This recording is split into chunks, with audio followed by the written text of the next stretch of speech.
Réjouis-toi, prédicateur de la grâce.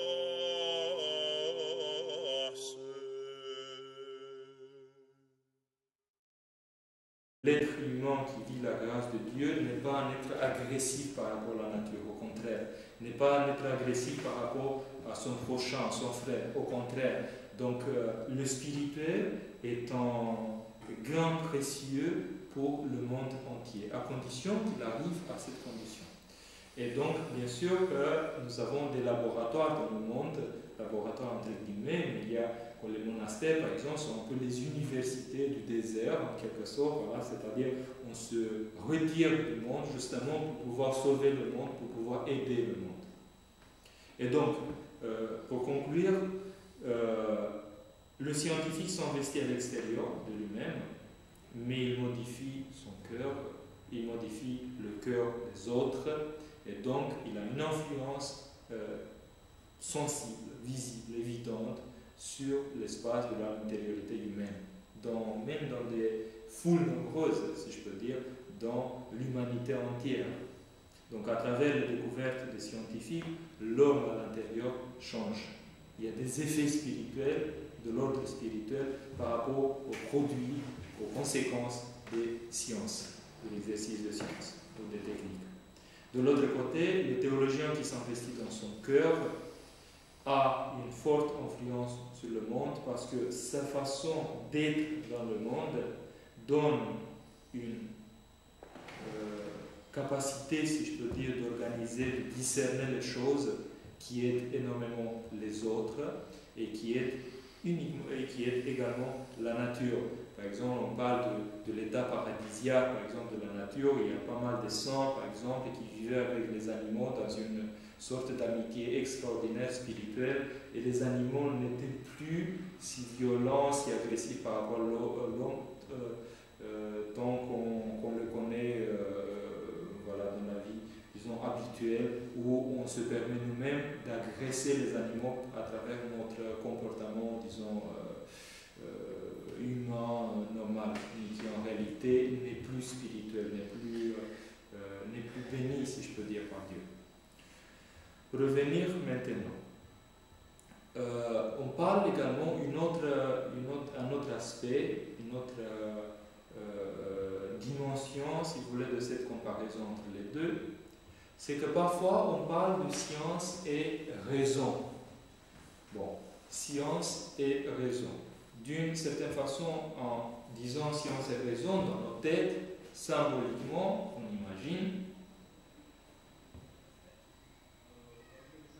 que la raison, que l'exercice de la raison fonctionne en quelque sorte différemment par rapport à l'exercice de la foi. Et je m'explique. Je donne un exemple, je parle surtout de la raison employée pour l'utilité scientifique. Mais je donne un exemple. Par exemple, dans la théologie, on parle de la foi en tant que confiance en ce qui vient de la part de Dieu. Donc, d'une certaine façon, la foi, disons, chrétienne, nous apprend à ne pas critiquer, disons, toutes les choses qui viennent à travers nos pères spirituels, notre expérience et tout ça, non pas être dans une attitude critique dans le sens intellectuel du terme, ou tout le temps, et de se confier à ce travail de Dieu qui fait que, à travers des choses qui dépassent notre intellect, nous sommes portés vers une expérience théologique. Donc, la foi est une démarche de confiance. Mais si on compare avec la démarche de la science, disons, moderne, mais la démarche de la science moderne est par excellence une démarche de méfiance. C'est-à-dire, on se méfie toujours par rapport à l'exercice de la raison, parce que la raison peut se tromper. On la vérifie tout le temps. Donc, d'un côté, on se trouve dans la démarche de la foi qui est la confiance, et de l'autre côté, nous sommes dans une sorte de méfiance par rapport à ce qui se trouve autour de nous, parce qu'on doit vérifier tout le temps avec une acribie la plus grande possible pour pouvoir être sûr que nos savoirs sont corrects. Oui, mais après, on doit commencer avec des nuances, c'est-à-dire les nuances qu'on peut développer établissent, disons, mieux notre position. Oui, nous avons confiance en Dieu. Cette démarche de confiance qui s'exprime à travers la foi ne suppose pas nécessairement une manque de rationalité au cœur même de notre confiance, parce que notre confiance n'est pas aveugle. Le discours de la foi porte une rationalité profonde, intrinsèque. Cette rationalité ne peut pas être mise à la preuve, disons, scientifique, mais ça ne veut pas dire qu'on ne peut pas parler d'une rationalité autre que celle scientifique, mais qui est une vraie rationalité. Je me souviens toujours du discours de Père Théophile Parayan, qui montrait une rationalité extraordinaire, mais qui ne parlait pas scientifiquement, qui parlait théologiquement. Et donc, on peut parler, donc, on peut voir, on peut identifier le côté rationnel de notre foi sans pouvoir résumer notre foi à, disons, un contenu uniquement rationnel. Par exemple, l'apôtre Pierre, qui est invité par le Seigneur à sa demande de marcher sur les eaux, si il s'agissait uniquement d'une dimension rationnelle de sa démarche, mais sa tête était en quelque sorte bloquée dans le constat que marcher sur les eaux, ça ne peut pas fonctionner. Donc il ne pouvait plus marcher en réalité. Et ce qui s'est passé d'ailleurs, c'est-à-dire dès qu'il a commencé à analyser avec ce regard critique de la raison l'expérience spirituelle qui se faisait sur ses yeux et qui le concernait directement, il a commencé à entrer dans l'eau, à se fondre en quelque sorte. Et donc, le Seigneur l'a interrogé en lui disant, mais homme, avec peu de foi, pourquoi tu as douté? Et nous avons devant nous un athlète du Seigneur, c'est-à-dire qui avait une telle foi qu'il a pu marcher sur les eaux. Mais le Seigneur, je pense qu'il a voulu montrer justement cette distinction entre te confier à cette énergie de Dieu, à cette présence de Dieu qui peut tout en toi, et à ne pas, absolument pas, à éviter de manière absolue, à confondre cette démarche de la foi avec une entreprise qui concerne l'intelligence humaine, parce que ça ne peut pas tenir. Dieu, quand il agit en nous, il agit dans tout l'être humain dans son entier. De l'autre côté, la science n'est qu'une entreprise de l'intelligence humaine, le compartiment de l'intelligence qui est fortement impliqué. Peut-être les sciences aussi, les autres disons, outils scientifiques qui utilisent l'homme, voilà, dans toutes ces dimensions de sensation, voilà, tout ça, mais en réalité, la connaissance scientifique n'est pas une connaissance existentielle. J'ai évoqué dans les séances précédentes, la théologie est existentielle dans la mesure où elle implique l'être humain dans son entier. La connaissance scientifique n'a pas besoin de cela. Et donc, il y a des scientifiques partout dans le monde parce qu'en fait, il y a des dons naturels qui se manifestent dans tous les êtres humains qui peuvent être mis en marche justement pour développer les divers savoirs scientifiques. Bon, donc, si on regarde les deux, on peut dire qu'il est extrêmement visible aujourd'hui qu'on parle surtout d'une rationalité scientifique, et en général, la rationalité scientifique est un peu la conformité avec une logique, et que donc la rationalité n'est pas uniquement, il n'y a pas d'exclusivité de la part de la science en ce qui concerne la rationalité, mais parler de la rationalité, parler de rationalité dans le monde théologique, c'est dire autre chose par rapport aux sciences. C'est-à-dire, c'est aussi l'exercice de l'être humain dans sa capacité intellectuelle, mais quand on évoque en général raison, rationalité dans le monde théologique, d'abord notre réflexion tourne autour de ce qu'on appelle les raisons les logoi, les raisons que Dieu a mis dans sa création. Il a structuré sa création à travers des raisons divines qui permettent le développement, voilà, de la création, de toute la création. Et donc, rationalité, être rationnel sur le côté théologique implique une dimension aussi axiologique de bien et de mal. Parce que l'être humain, dans la mesure où il fait le bien, il évite le mal, il est un être rationnel. Et donc cette rationalité est autre par rapport à celle scientifique. La science, par exemple, peut se contenter de voir la conformité avec une logique quiconque, dans une certaine connaissance pour dire c'est rationnel ou pas rationnel. Sur le côté théologique, si on voit une personne qui se détruit à travers certains vices, à travers cette mauvaise passion, on dit que c'est un être irrationnel, parce qu'il ne respecte pas les raisons profondes qui structurent son être de la part de Dieu, et qui également qui ne se comporte pas rationnellement, parce qu'en fait il détruit en quelque sorte, d'une manière irrationnelle, ce qu'il a de la part de Dieu. Donc l'irrationnel par excellence pour le théologien est celui qui fait le péché. Parce que le péché par excellence c'est l'expression d'une irrationalité. Je parle toujours d'une irrationalité, d'une rationalité qui concerne l'être humain dans son entier.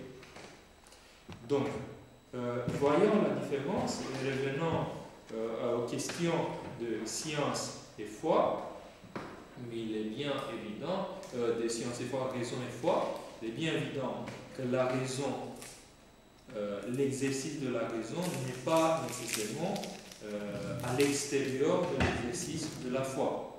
Sauf qu'aujourd'hui, il y a des chercheurs, disons, des philosophes qui veulent dire qu'en réalité, les sciences s'occupent avec l'exercice de la raison par excellence et que la théologie, en étant également mystique, voilà, soit dépasse la raison, donc on dit on dépasse la raison, maintenant c'est par la foi, ça c'est disons une vision plutôt positive sur les choses, mais soit on dit la théologie est irrationnelle parce qu'en réalité elle ignore le discours strictement rationnel des sciences, donc elle ne peut pas prouver ses connaissances, donc d'une certaine façon elle n'est plus valide dans le monde des connaissances qu'on accepte aujourd'hui parce qu'elle est périmée en quelque sorte, elle ne développe pas des savoirs sûrs. Et il y a des scientifiques qui rejettent le côté théologique en disant votre discours ne suffit pas devant nos exigences. Il y a une certaine réciprocité. Donc, celui qui utilise la raison, est-ce qu'il est compatible avec l'exercice de la foi? C'est une question. Et également, celui qui fait l'exercice de la foi, est-ce qu'il est compatible avec l'utilisation, si je peux dire, de la raison? Question toujours. Pour la deuxième question, je pense qu'elle peut répondre. C'est-à-dire, pour celui qui vit la foi dans la vie de l'Église, la foi n'est pas nécessairement extérieure à la raison dans la mesure où on essaie de développer l'intelligence spirituelle qu'on demande à chaque divine liturgie afin de pouvoir délimiter le contour en quelque sorte de nos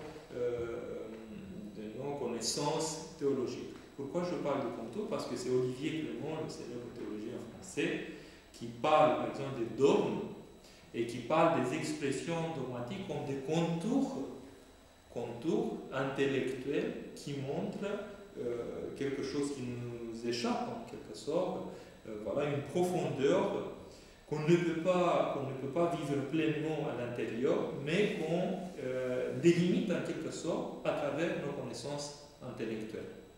Je donne un exemple de l'incarnation. Bon, bien sûr qu'on peut dire, on peut y penser, il s'agit qu'on parle d'une personne humaine, imaginer que Dieu, le Fils de Dieu, s'est incarné, s'est fait chair, s'est fait homme, on peut imaginer tout ça, mais à travers les outils de notre intelligence, on peut dire certaines choses, mais sans pouvoir être sûr que le mystère même voilà, de l'incarnation nous échappe pas. En réalité, il nous échappe. Voilà, je ferme cette parenthèse. Donc pour revenir, donc j'ai répondu en quelque sorte à la deuxième question, mais à la première, ça c'est très intéressant parce que les scientifiques en général pensent d'abord, ou certains scientifiques, si vous voulez, surtout ceux qui sont ancrés dans cette science de la modernité, ils pensent que l'exercice de la science suppose qu'on laisse à côté toute démarche qui implique la foi. Si on fait, première chose, réponse maintenant, si on fait une première analyse des gens qui ont développé des connaissances scientifiques, nous allons découvrir, avec beaucoup de surprises pour certains peut-être, combien de gens de foi ont développé des choses magnifiques, essentielles pour le développement des sciences au cours du temps. Il y avait tant de scientifiques croyants, ou plus ou moins croyants, mais en général, on peut découvrir aussi des scientifiques croyants dans le sens le plus strict du terme, c'est-à-dire affiliés à l'Église, à la vie de l'Église. Il y en a d'autres qui se disent religieux sans être nécessairement religieux dans le sens, disons, chrétien du terme. Par exemple, Einstein qui parlait d'une religiosité voilà, un peu universelle, générale et tout ça. Mais si je fais référence uniquement aux gens qui ont vécu la foi, disons, chrétienne, je trouve une liste impressionnante. On peut le vérifier. C'est Daniel Vernet en France qui a entrepris une telle démarche, qui a écrit un livre voilà, où il montre justement combien de scientifiques ont été croyants. Bon. Donc, on peut, disons, faire cohabiter la foi chrétienne et la démarche strictement scientifique et cette rationalité scientifique qui n'est en rien empêchée par la démarche théologique. De l'autre côté, en prenant comme exemple tous les scientifiques qui ont développé des connaissances scientifiques, on peut parler des formes de la foi à l'intérieur même de la démarche scientifique, qui ne sont pas des formes de foi religieuse, mais qui sont des formes de foi. Par exemple, la confiance absolue, pas absolue ou relative, mais en général absolue, au fait que l'univers se montre rationnel. Ça, c'était une révolution, si vous voulez, au temps de Basile le Grand, quand il discutait avec les disciples des sciences et des philosophies, quand il disait « Regardez l'univers », de quelle façon il est imprégné par une rationalité. Et il porte une raison qui se découvre devant nous. 1700 ans après, on découvre toujours la rationalité de cet univers, qui ne cesse pas de se dévoiler devant nous. Et donc, cette rationalité de l'univers nous interroge. C'est-à-dire, pour un chrétien, si par exemple on voit que l'univers est rationnel, et nous le savons qu'il a un créateur, cette rationalité est une preuve du fait que celui qui a créé l'univers est aussi rationnel. On est dans l'impossibilité de concevoir un Dieu irrationnel qui a fait un univers rationnel. Je ne parle pas uniquement de la nature qui est autour de l'homme, mais je parle aussi de l'être humain. Si certains veulent bien voir dans l'homme uniquement le côté animal, voir singe et tout ça, la compréhension théologique est que l'homme, même s'il porte une dimension qui est commune à certains animaux, plus ou moins commune, dans le sens où il y a des choses qui se répètent en nous, à une certaine mesure. Donc on ne peut pas nécessairement nier un côté, disons, entre guillemets, animal en nous, mais nous ne sommes pas des animaux, dans la mesure où l'être humain a une position bien à part dans l'univers. C'est le seul lequel Dieu a dit « faisons l'homme à l'image, à notre image, à notre ressemblance ». Il n'a pas parlé des autres animaux de la même façon. Et donc, cette capacité de l'être humain d'être à l'image de Dieu et d'acquérir la ressemblance de Dieu à travers l'exercice personnel, la vertu, fait que l'être humain soit dans une position, disons, privilégiée dans l'univers. Et dans cette position privilégiée, il est bien évident pour nous, qu'on est dans cette situation, de pouvoir s'entretenir avec Dieu qui a fait l'être humain, cette splendeur, cette complexité, l'univers, la nature et tout ça, et qu'à travers l'exercice de notre conscience, de notre intelligence, on s'entend que Dieu lui-même est intelligent et rationnel parce qu'on voit autour de nous cette rationalité qui exprime son créateur. De la même façon qu'une œuvre d'art exprime son créateur. Donc si l'œuvre d'art nous dévoile en quelque sorte des traces de la personnalité de celui qui l'a créé, pourquoi ne pas voir l'univers en tant qu'œuvre d'art dans les mains de celui qui l'a créé, qui nous dévoile, qui nous parle à travers l'univers, en se servant d'un langage, qui nous parle de lui-même. Voilà. Et donc, revenons au scientifique. Le scientifique ne voit pas nécessairement, le scientifique qui n'est pas croyant, ne voit pas nécessairement le créateur qui se trouve derrière la création. Il ne voit pas cette transparence, il ne fait pas l'expérience de cette transparence de l'univers envers son créateur. Mais en même temps, il est, par l'exercice de son propre métier, il est invité à découvrir la rationalité de ce monde, qui pour lui a d'autres raisons que pour le théologien. Peu importe,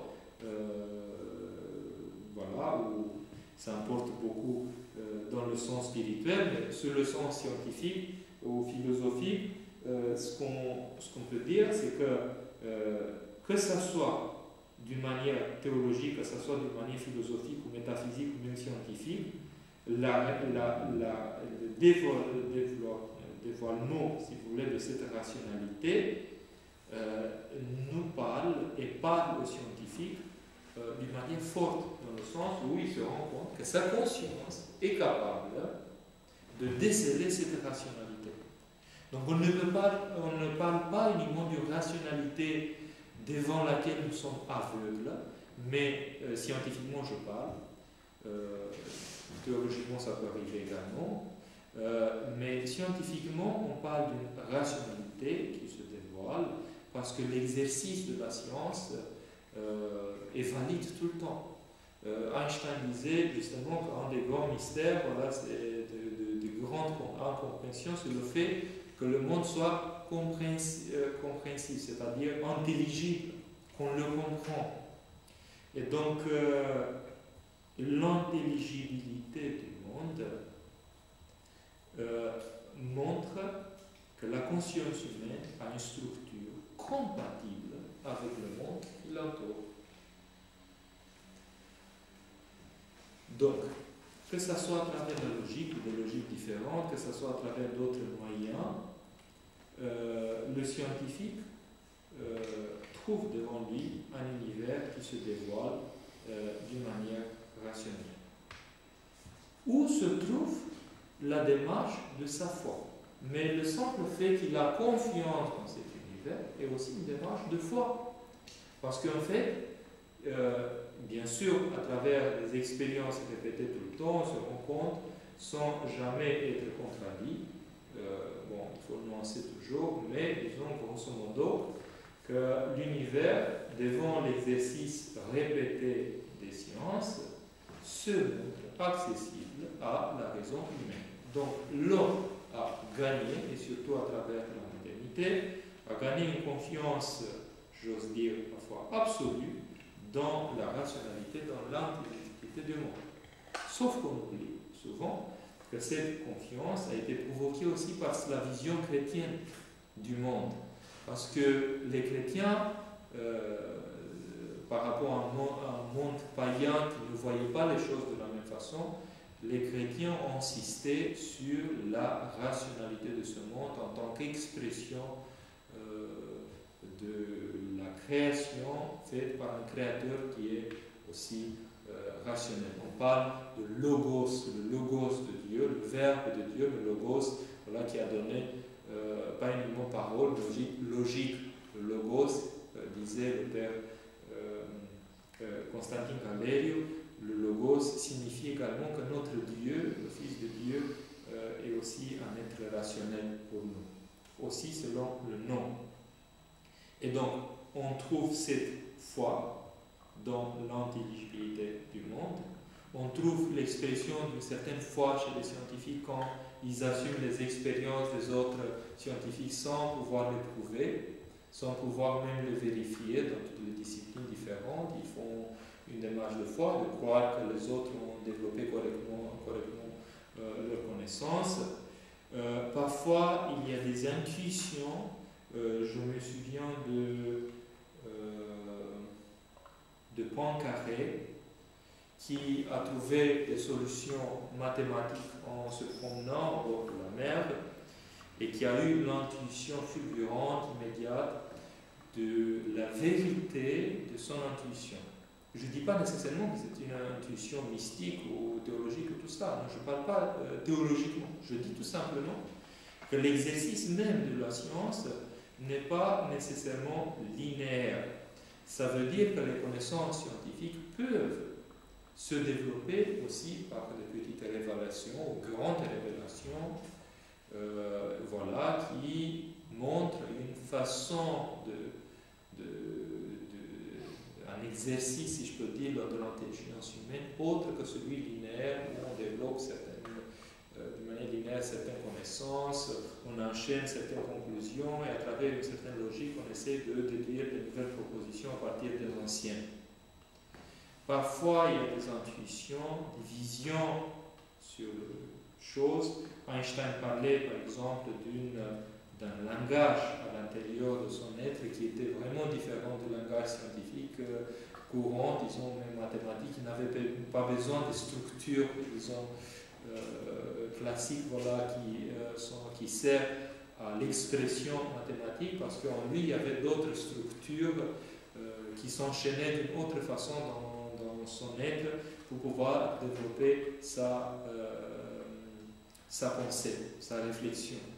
Donc l'être humain, il est vraiment très complexe, très profond.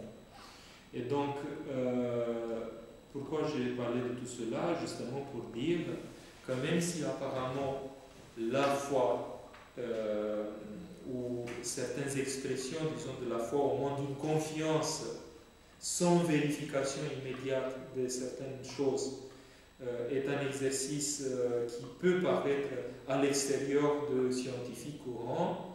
En réalité, le scientifique n'est pas une personne, disons, bornée, qui développe que des propositions logiques, à travers une logique quiconque, mais est une personne qui utilise une imagination scientifique, qui a une vision sur les choses, qui développe même parfois des connaissances qui viennent à l'encontre des structures connues, mais il provoque les choses justement pour pousser la connaissance au-delà de ce qu'on peut dire.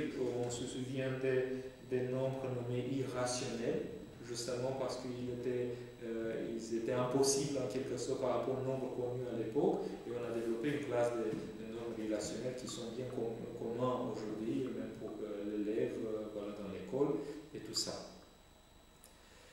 Donc, voilà déjà des différences, des distinctions entre la voie des connaissances scientifiques et la voie des connaissances théologiques. J'ajouterai encore le fait, comme j'ai développé déjà dans les sciences précédentes, le fait que la théologie développe des concepts bien précis et bien particuliers par rapport à sa manière de développement. Donc on parle de dogmes. Les dogmes qui sont les propositions les plus sûres, si je peux dire, de la foi.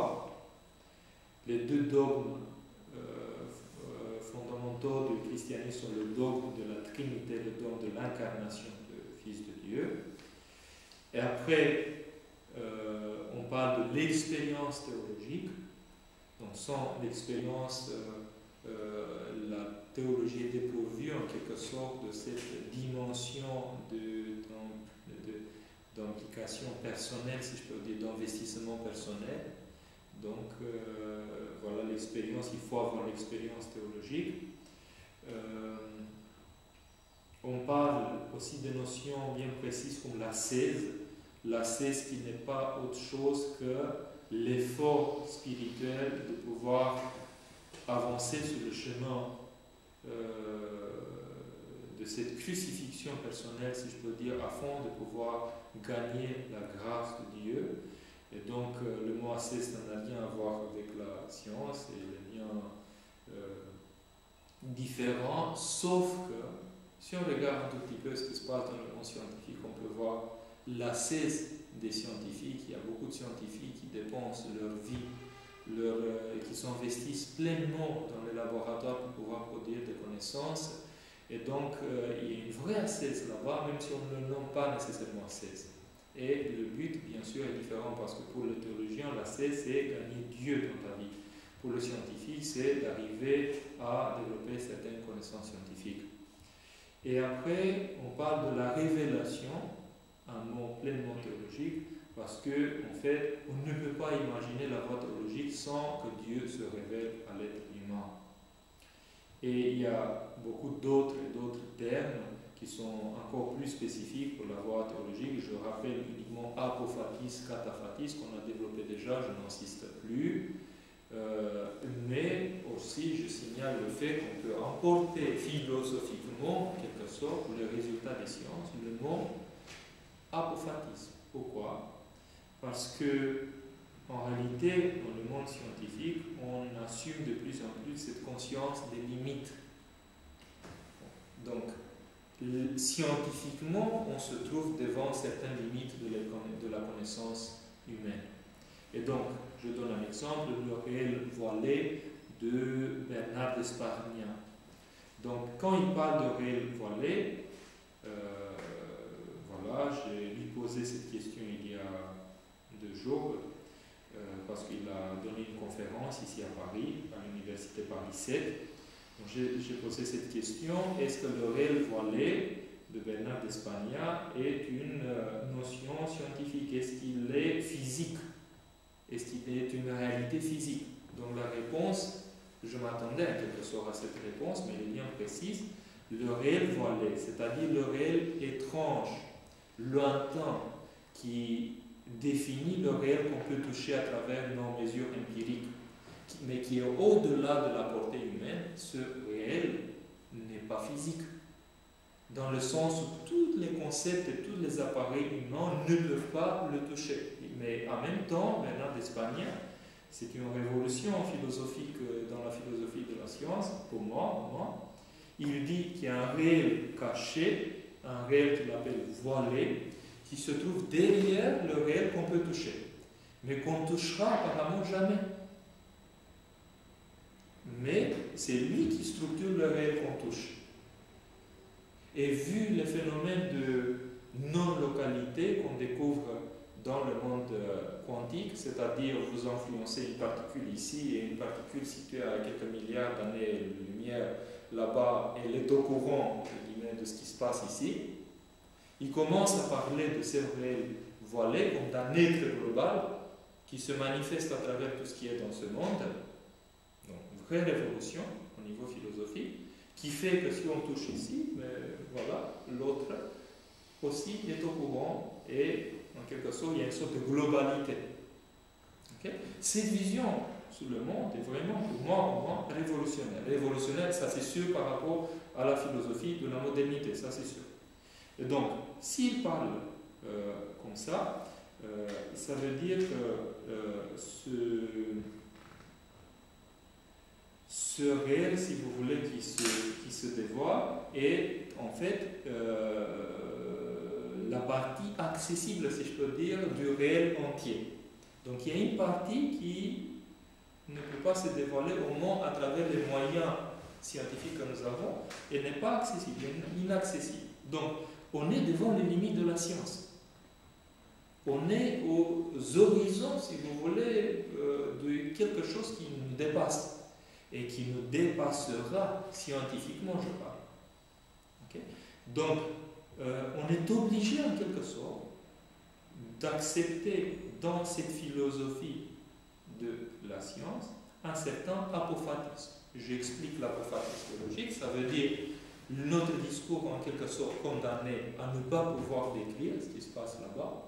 Notre discours ne peut pas épuiser, ne peut même pas toucher les aspects qui sont au-delà. C'est un peu l'horizon, si vous voulez, de l'infiniment petit où on ne peut pas entrer. Donc, on est passé d'une conviction moderne, solide, comme quoi on peut décrire tout l'univers, à quelque chose où vraiment nous sommes à la limite, où nos concepts, nos possibilités, nos essais se montrent impuissants par rapport à cette réalité profonde. Donc, l'apophatisme frappe comme expression, disons, comme façon de discours, si vous voulez, frappe aussi aux portes de la philosophie, de la science. L'apophatisme qui est par excellence une dimension de l'expression théologique. Pour finir, en ce qui concerne voilà, la séance d'aujourd'hui, nous avons vu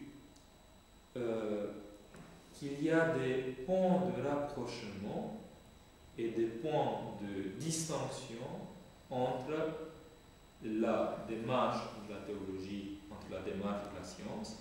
Il est évident que la nature des deux entreprises de connaissance est vraiment différente, mais en comparant, comme j'ai donné l'exemple tout à l'heure, quand on faisait une comparaison entre deux images, voilà, on peut voir qu'il y a des choses qui se passent de manière similaire, sans pouvoir dire en même temps que la nature même de cette démarche soit nécessairement identique. Donc, la comparaison que j'ai faite entre les deux nous aide justement à pouvoir mieux préciser qu'est-ce que la théologie, qu'est-ce que la science, et donc pouvoir finalement les voir comme deux partenaires du dialogue, chacun avec son propre discours, et de pouvoir provoquer ce genre d'échange entre les deux, qui est l'échange entre deux univers, en quelque sorte, de connaissances qui sont distants, mais qui ont des choses à se dire.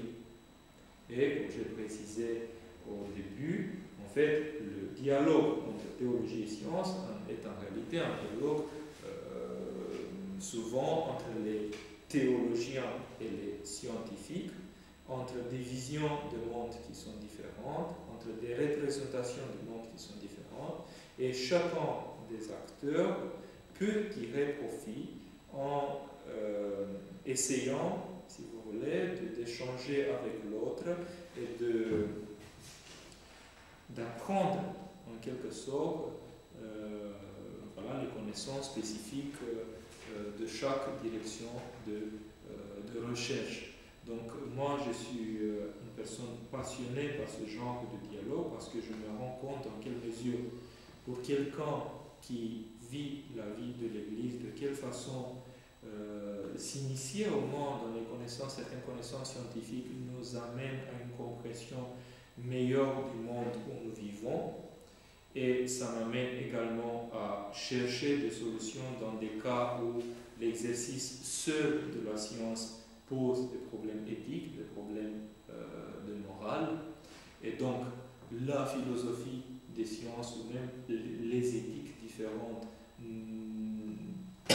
n'arrivent pas nécessairement à donner les solutions ou au moins les solutions désirées par quelqu'un qui vit la spiritualité orthodoxe. Donc on se sent en quelque sorte invité par le développement des connaissances scientifiques à exercer un rôle de prophétique dans la mesure du possible, ou au moins de discernement par rapport à certaines connaissances, de dire voilà, ça peut tenir, ça ne peut pas tenir parce que ça détruit l'être humain. De l'autre côté, même entre personnes qui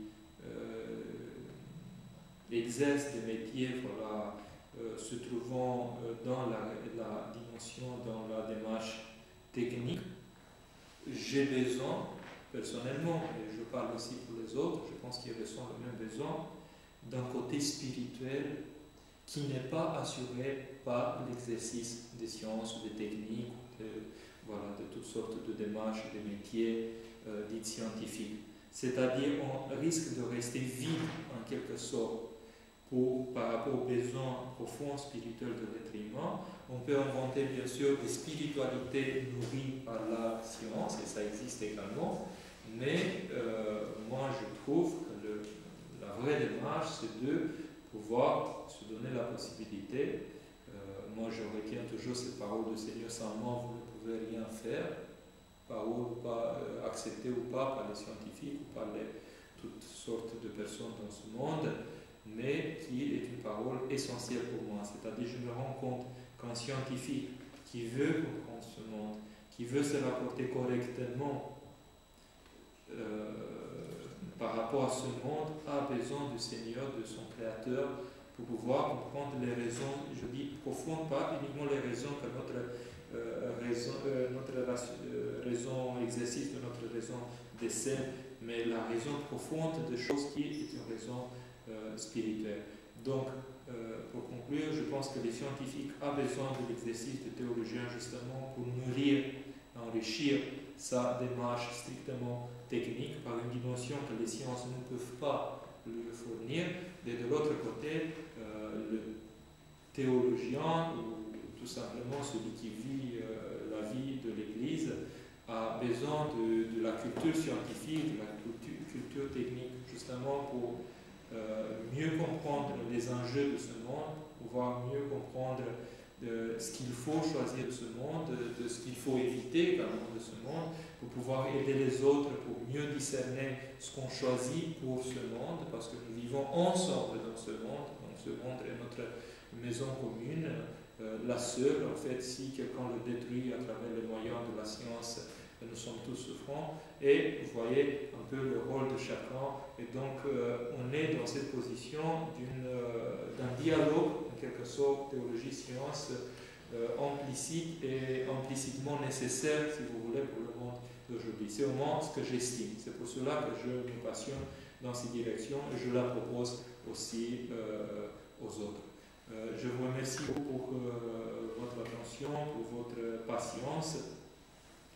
Je pense que maintenant, aujourd'hui, nous avons fini en quelque sorte un périple qui a duré plusieurs séances, c'est-à-dire présenter les acteurs qui interviennent dans le dialogue science-théologie. Donc, je vais présenter la théologie en plusieurs séances, la science, je l'ai présentée en 2 séances. Maintenant, je fais une sorte de synthèse globale de notre démarche.